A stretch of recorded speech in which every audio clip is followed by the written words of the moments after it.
Hi, this is Adam from Small Town Machine Shop with the introduction to the Hipromac 1550 metal lathe. Now this is a pretty much exact clone of a Colchester Triumph 2000.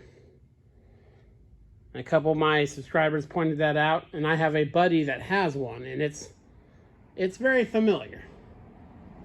So let's go over some of the stuff about this lathe. It's got a pretty good range of feeds. It actually goes a little bit faster than the Tita.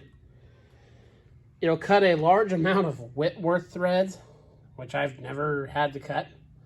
It'll cut a lot of metric threads too, which come in handy. It's got quite a complicated series of levers, and obviously that case needs to be fixed. There's a shifter there.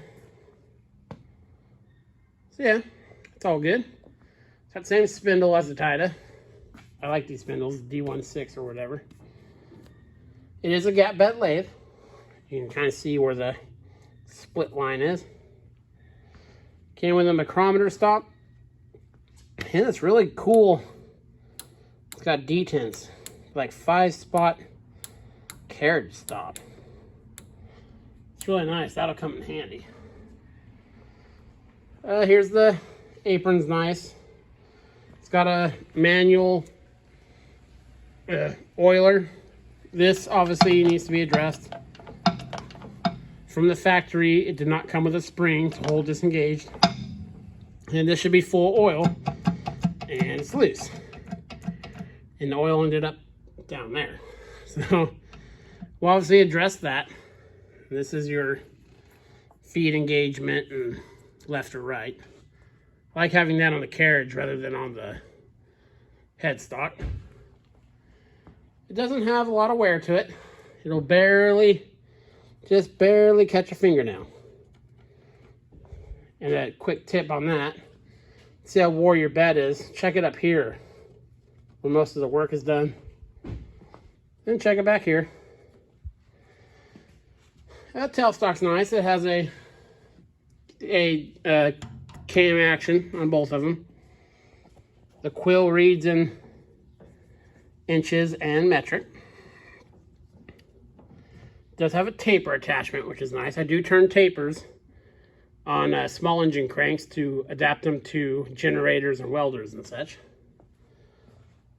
I really like that it has a removable chip tray. That is super cool. And the brake works on it, allegedly. I'm sure it does.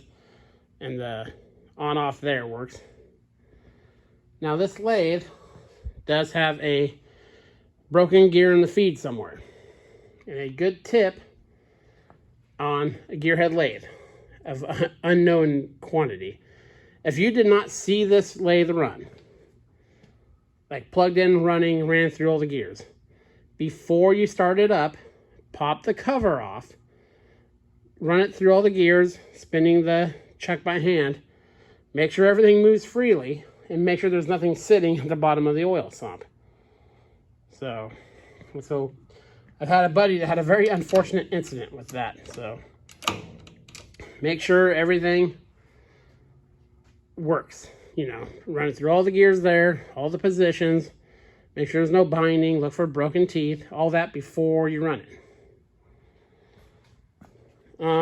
Besides that, and I can still get parts for this.